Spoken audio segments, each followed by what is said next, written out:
नमस्कार दोस्तों, bloody vibes के एक और बहुत ही ज़्यादा खौफनाक से बिल्कुल डरावने से डिफरेंट से एपिसोड में आप सभी लोगों का बहुत बहुत स्वागत है। जी हाँ दोस्तों, आज की ये घटना बहुत ही ज़्यादा खौफनाक है और ख़ासकर जिनको क्रिकेट खेलना काफ़ी ज़्यादा पसंद है, ये कहानी को सुनकर वो लोग थोड़े और घबरा सकते हैं, क्योंकि कभी सोचा नहीं होगा किसी ने कि क्रिकेट खेलते दौरान किसी के साथ कुछ ऐसा घट जाएगा। तो ये कहानी है प्रज्वल नाम के लड़के की, जो कि झारखंड के एक गाँव में रहा करता था। अपनी लाइफ अच्छे से जी रहा था, क्रिकेट खेलने का बहुत ज़्यादा शौक था। डेली इन लोगों का था, डेली मतलब इन लोगों का जहाँ पर घर था वहाँ से कुछ किलोमीटर की दूरी पर, यानी अप्रॉक्स 2.5-3 किलोमीटर की दूरी पर एक खुला मैदान था। वहाँ पर जाके ये जो पूरा सर्कल वाले लोग थे मस्त क्रिकेट खेलते थे। डेली अपना स्कूल काम धंधा ये सब ख़त्म करके 4:30-5 बजे के आसपास खेलने के लिए पहुँच जाया करते थे। 1-1.5 घंटे मस्त से खेलते थे और फिर आराम से घर पहुँचते थे। अब ये बात है दिसंबर की। दिसंबर में ये होता है कि थोड़ा जल्दी अंधेरा होने लगता है, होता है कि नहीं। तो ये लोग खेलने के लिए अपने घर से समय पर तो निकले, 5 बजे निकले तो सही, लेकिन बीच में ऐसा हो गया ना कि ये 4 लोग निकले थे एक्चुअली। एक का नाम था प्रज्वल, एक का नाम था प्रफुल्ल, एक का नाम था अंकित और एक का नाम था राज। तो अंकित और राज के बीच में जाते जाते किसी बात का झगड़ा हो गया। जो अंकित था वो थोड़ा मस्तीखोर टाइप का था, बदमाश टाइप का था, तो बिना मतलब के ही उसको लोगों से झगड़ा करना अच्छा लगता था। उसने राज से बिना मतलब के झगड़ा कर लिया। अब उनका झगड़ा सुलझाते हुए काफ़ी समय लग गया। ये लोग अभी तक ग्राउंड नहीं पहुंच पाए और यहीं पे लगभग 6:15 का समय हो गया। अभी तक अपने गांव से ही बाहर नहीं निकल पाए थे। अब क्या करें? अब वापस चले क्या? झगड़ा बंद हुआ तो वापस चले क्या? वापस नहीं जा सकते थे, क्योंकि ये दोनों का झगड़ा ये क्रिकेट खेलने वाले टाइम को लेकर ही हुआ था। तो अब इतना झगड़ा हो गया था, 1-1.25 घंटे से झगड़ा चल रहा था, तो अब वापस लौटने का तो कोई सेंस नहीं बनता था। क्रिकेट तो खेलने जाएंगे ऐसा हो गया। ये लोग पहुंच गए उस अपने ग्राउंड में, अपनी साइकिल लेकर गए थे, अपनी अपनी साइकिल से सब लोग गए थे। बढ़िया वहाँ पर मस्त से खेले वेले। अब खेलते खेलते अंधेरा हो गया। वैसे ही 6:15 बजे के आसपास पहुंचे तो काफ़ी अंधेरा हो चुका था, लेकिन फिर भी ये लोग अभी भी, क्योंकि वहाँ पे कुछ स्ट्रीट लाइट्स लगी हुई थी, मतलब ग्राउंड में लाइट आती थी थोड़ी बहुत, वहाँ पे बढ़िया खेलने लगे। खेलते खेलते और समय बीत गया और अब रात के तकरीबन 7:45-8 बज गए।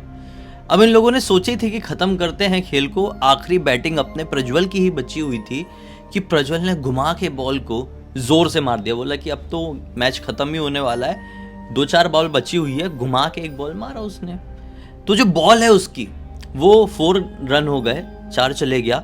और बॉल ना, जो मैदान था, मैदान से थोड़े से आउटर वाले एरिया में एक बंद सा घर था, वहां पर चली गई भाई। अब इन लोगों के मैच में, इन लोगों के क्रिकेट में नियम था कि जो भी बॉल को दूर मारेगा, ग्राउंड से बाहर मारेगा, वो खुद बॉल को लेकर आएगा।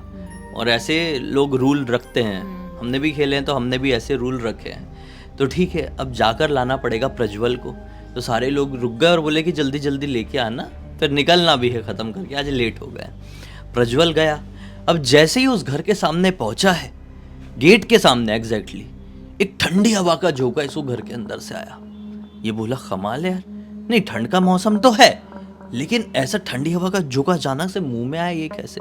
बोला छोड़ो, हो सकता है कुछ सेकंड के लिए हवा चली होगी। अब गेट वेट तो पूरा सड़ा हुआ था, बंद था। बाउंड्री वॉल चढ़ के अंदर कूदना पड़ता था, फिर वहां से बॉल लेके आना पड़ता था, या कुछ भी चीज़ जाती थी। तो ये वहां पर चढ़ा है बॉल लेकर। अब ये लौटने ही लगा वापस अपने उस बाउंड्री वॉल से कूद के इसको बाहर निकलना ही था कि इसको ना पीछे से ऐसे सीटी बजाने की आवाज़ सुनाई थी। ये सोचा कि ये आवाज़ मेरे पीछे से कैसे आई। पीछे वही बंद घर था। ये घर, जैसे ये घर का गेट है ना, तो ये यहाँ पे खड़ा हुआ है, तो पीछे से उसको आवाज़ आई। ये रुका और पीछे पलट कर देखा, पीछे कोई भी नहीं। और फिर देख ही रहा है, फिर उसको ऐसी आवाज़ आई, समझ में आया? मतलब जैसे कोई लोहे से ऐसा कुछ बजाया। तो ये क्लियर समझ गया, पीछे ही देख रहा था ना उस समय, सामने तो पीछे की तरफ कोई दिखाई नहीं दिया। लेकिन जब ये वाली आवाज़ आई तो ये तुरंत ऊपर देखा। ऊपर देखता है तो क्या पाता है पता है? ऊपर एक बूढ़ा आदमी बैठा हुआ है, मंकी कैप लगाए हुए। उसके सामने 3-4 कैंडल जल रही है और वो चेहरे से बहुत ज़्यादा डरावना दिख रहा है। उसकी आंखों की पुतली नहीं है, कुछ इस तरह से, और इसे बड़े ध्यान से एक टक लगाए, इसे घूर रहा था कि नहीं मालूम नहीं, क्योंकि उसकी तो पुतलियाँ नहीं थी, लेकिन इसी की तरफ शर करके ऐसा करके बैठा हुआ है और अपने हाथ से ऐसा ऐसा करते जा रहा है, ऐसा। तो उसके इस हुलिये को देखकर ये काफ़ी ज़्यादा घबरा गया, और हुलिये से घबराने से ज़्यादा इसको तो इस बात की घबराहट हुई कि इस घर में तो सालों से कोई नहीं रहता है, यह घर कब से बंद पड़ा हुआ है, खंडर हो चुका है। तो ऊपर ये कुर्सी लगाकर कौन बैठा हुआ है ऐसा मंकी कैप लगाए हुए, और सामने कैंडल क्यों जलाया हुआ है। और अब भी जब मैं चढ़ के अंदर गया था यहाँ पे कोई नहीं था, और ये घर था ही नहीं, एक जर्जर हालत का खंडर ही था। यहाँ पे इतने बूढ़े इंसान का ऐसा कूद काद के आना इम्पॉसिबल था। ये अभी कुछ ही सेकंड के अंदर यहाँ पर कैसे आ गया।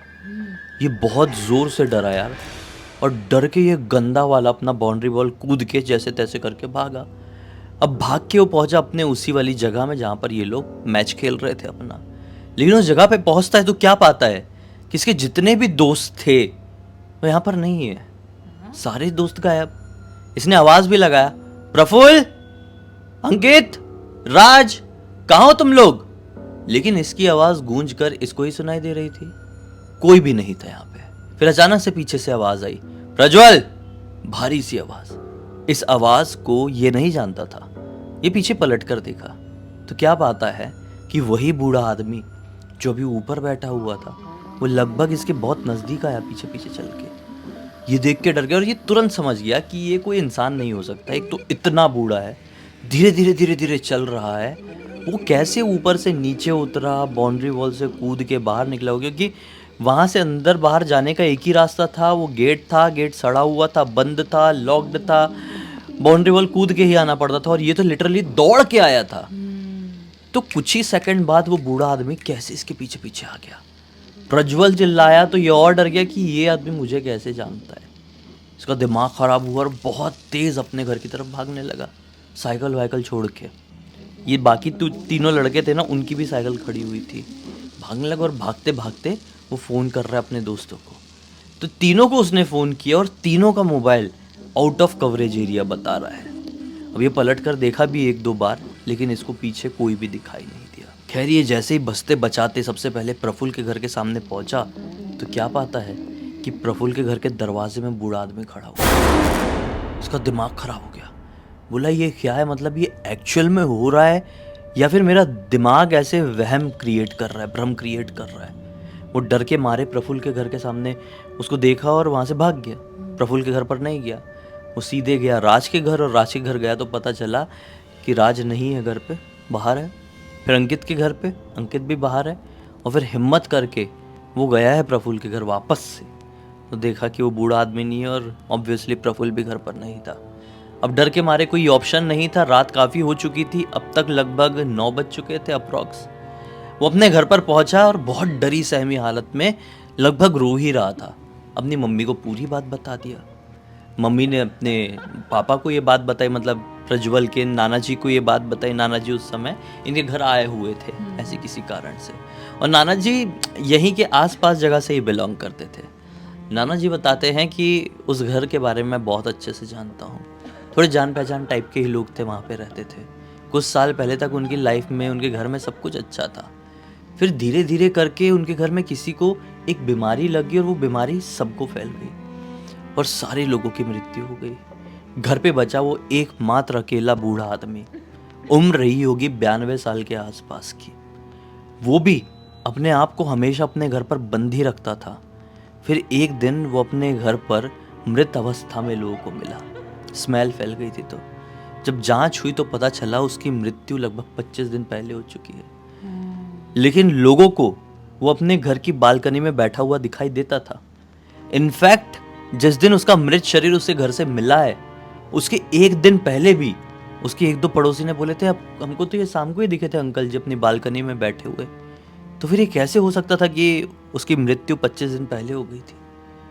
उसके बाद से सब लोग समझ गए कि ये घर भूतिया हो चुका है, इस घर में कोई काला जादू किया गया था जिसकी वजह से वो बीमारी फैली, या फिर कुछ तो ऐसा था, किसी की बुरी नज़र लग गई थी, कोई भारी हवा लग गई थी। बूढ़े आदमी को भी उसने अपने चपेट में ले ली और उसकी आत्मा वहीं पर ट्रैप होकर रह गई। ऐसा था ये कि भाई आज के बाद से मैं तो यही कहूँगा, नाना जी ने बोले कि तुम लोग उस तरफ खेलने के लिए मत जाओ। ये बात मुझे पहले से पता थी, लेकिन तुम लोग बच्चे लोग भी जाते थे अपने उजाले उजाले में और उजाले में लौट जाते थे। आज तुमने गड़बड़ कर दी उस घर को छेड़खानी करके वहाँ पे घुस के। खैर, अपने दोस्त को फ़ोन लगाते रहे, कुछ पता चलेगा तो देख। ये फ़ोन लगा रहा है सबको, बंद बंद बंद बंद। फिर रात के 12 साढ़े 12 बजे के आसपास प्रज्वल के मोबाइल में प्रफुल्ल के पापा का फ़ोन आता है। बोलता है कि मैंने पुलिस वालों से बात किया हूँ, तुम जल्दी से घर पर आओ हमारे। तो इधर क्या पुलिस वाले से बात क्यों, प्रफुल्ल के पापा ऐसे क्यों बोल रहे हैं? लेकिन बेस्ट फ्रेंड है तो जाना पड़ेगा। ये वहाँ पे पहुँचा तो देखा कि प्रफुल्ल के पापा के घर पे अंकित के घर वाले और राज के घर वाले भी थे, और ये भी पहुँचा। बोला अंकल क्या हो गया, बताइए तो सही। क्या बोले, बेटा तुमको नहीं मालूम? बोला नहीं, मुझे तो अभी आपका फ़ोन आया, क्या हो गया, क्यों पुलिस? बोले इनकी बहुत ज़्यादा तबीयत ख़राब है और ये लोग तीनों लड़के लोग हॉस्पिटल में एडमिट है। हॉस्पिटल वालों ने बोले हैं कि देखो आप मिल लो, अभी क्या सिचुएशन है क्या नहीं। तो अपन लोग जा ही रहे हैं, वहाँ पे मम्मी है प्रफुल्ल की, सबका ध्यान रख रही है। इसने बोला मुझे कुछ भी पता नहीं चला, मैं शाम को आया तो था। बोले पता नहीं, मैं तो था नहीं उस समय घर पे। प्रफुल्ल के पापा ने ऐसा बोले। ये लोग हॉस्पिटल में पहुँचे। जैसे ही हॉस्पिटल में ये लड़का पहुँचा है, प्रज्वल पहुँचा है, तो इसे देख कर तीनों लड़के बहुत ज़ोर ज़ोर से डरने लगे। इसने बोला क्या हुआ भाई, मुझे देखकर इतना डर क्यों रहे हो? बहुत ज़्यादा ज़ोर से डर गए थे। तो हिम्मत करके, मतलब पहले तो काम किए, देखे कि प्रफुल्ल के पापा के साथ ही प्रज्वल खड़ा हुआ है, तो थोड़ा सा समझा प्रफुल्ल। फिर प्रफुल्ल बोलता है कि भाई तू तो मर गया था ना? तो प्रज्वल बोलते एक मिनट, मर गया था मतलब क्या क्या बोल रहे हो तुम लोग? तो ये बोलता है कि जब तू बॉल लेने के लिए अंदर गया था, तेरे जाने के मुश्किल से 30 सेकंड बाद तेरे चीखने की आवाज़ सुनाई दी। हम चीखने की आवाज़ के कारण पीछे पीछे आए, हमने देखे कि दूर से दिख गया तू, हाँ, कि वो जो घर का जो फर्स्ट फ्लोर है उसकी बालकनी में तू उल्टा लटका हुआ है और तेरे मुंह से पूरा खून खून खून है। बोला हाँ भाई मैं चीखा तो था, लेकिन मैंने वो लिटरली ऐसे ऐसे बूढ़े आदमी को मुझे ऐसा ऐसा दिखाई दिया था, इसलिए मैं चीखा था। बोला हमने तो ऐसे देखे, प्रफुल्ल ने बोला कि हमने तो ऐसे देखे और हम डर गए कि ये क्या हो गया, हमको समझ में नहीं आया और हम भाग के इस तरफ आने लगे। हम भाग रहे थे तो हमें लिटरली, मतलब अपने ग्राउंड तक हम लोग पहुँचे होंगे जहाँ पर अपन क्रिकेट खेल रहे थे, पीछे से चिल्लाने की आवाज़ सुनाई दी एक और ये किसी और की आवाज़ थी। हम पलट कर देखे तो एक बूढ़ा आदमी, जैसा आदमी तू बता रहा है वैसा ही आदमी हमको हमारे पीछे भागता हुआ दिखाई दिया। हमारा दिमाग ख़राब हो गया कि इतना बुढ़ा होकर इतनी तेज़ कैसे दौड़ रहा है। हम समझ गए कि ये कोई साइको है, मतलब समझ गए क्या साइको, या तो फिर ये पक्का भूत है। हम लोग खुद को बचाने के लिए भागते रहे और वो पूरे रास्ते हमारा पीछा करता रहा। फिर एक पॉइंट में थोड़ा खाली एरिया मिला है और लिटरली उसने हमारे ऊपर जंप मारा है। और जब उसने हमारे ऊपर जंप मारा था ना, तो उसका शरीर बहुत बड़ा सा हमको फील हुआ। डर इतना लगा कि हम तीनों वहीं पर बेहोश हो गए। उसके बाद कुछ नहीं मालूम। उसके बाद आंखें खुली तो हॉस्पिटल में थे। मैं बोल भी रहा था कि पुलिस को बुलाओ, पुलिस को बुलाओ, पुलिस को बुलाओ। तो प्रफुल्ल के पापा बोलते हैं हाँ पुलिस वाले तो आए हैं। फिर पुलिस वालों ने इसकी पूरी बात सुने तो बोले नहीं नहीं, वो कोई आदमी नहीं था, आप लोगों को शायद कोई गलत फहमी हुई है। और पुलिस वाले गलत फहमी ही बरकरार कह के वहाँ से निकल गए। भाई एक्चुअल जो बात हुई, सारा मैटर शांत हुआ। फिर अपने प्रज्वल ने इन तीनों लड़कों को बताया कि मेरे नाना जी ने ये वाला कांड बताया, वहाँ पे हो चुका है। वाह, बहुत ही खतरनाक घटना है ये। मतलब कोई बच्चे खेलने के लिए कहीं पे जाते हैं और वहाँ पे कोई ऐसा ही कोई प्रेत हो या जो भी ऐसा अजीब सी आत्मा आपके पीछे पड़ जाए तो आप तो पागल ही हो जाओगे। आपको तो समझ में ही नहीं आएगा कि कैसे उससे बच्चे होते हैं। बच्चे लोग थे बेचारे, ये लोग क्या, इनकी क्या गलती थी, खेलने ही तो गए थे। लेकिन जो आत्माएं होती है, उस दुनिया की जो चीज़ें होती है, वो ये सारी चीज़ें नहीं समझती। वो आपके पीछे पड़ गई एक बार तो समझ लो पड़ गई और ख़त्म करके छोड़ती हैं कुछ भी। वो तो नवजात बच्चों के पीछे पड़ जाए, उनका वही कुछ तो। ऐसा रीज़न रहे तो। इस पूरी घटना की जानकारी प्रज्वल ने खुद हमें इंस्टाग्राम पर लिख कर भेजा। साथ ही साथ ये बताया कि मन में एक ऐसी दहशत बैठ गई कि उसके बाद हमने काफ़ी दिनों तक क्रिकेट नहीं खेले, फिर खेले तो अपने मोहल्ले में ही वापस से। खैर यकीन करते हैं कि आज की इस कहानी के ज़रिए आप लोगों को एक बहुत अच्छी सीख मिली होगी, एक अलग ही तरह का मनोरंजन भी। तो इसी बात पे अब तक इस वीडियो को देख लिए हैं तो लाइक ज़रूर कर देना, चैनल को सब्सक्राइब करके बेल आइकन दबा के ऑल के ऑप्शन में क्लिक करना, क्योंकि इसी तरह के हैरान कर देने वाले खौफनाक वीडियोस डेली आप लोगों के सामने लेके आते रहते हैं। इंस्टाग्राम की लिंक इस वीडियो के डिस्क्रिप्शन बॉक्स में मिल जाएगी, क्लिक करके डायरेक्टली वहाँ पर पहुँच जाना। इसी तरह की कोई भी कहानी, टॉपिक या जानकारी आप लोगों के पास भी है तो लिख भेजना, हो सकता है हमारा अगला वीडियो कल आपके हिसाब से बन रहा हो। तो चलिए कल फिर से मिलते हैं, तब तक के लिए बहुत बहुत धन्यवाद। आपका दिन शुभ हो।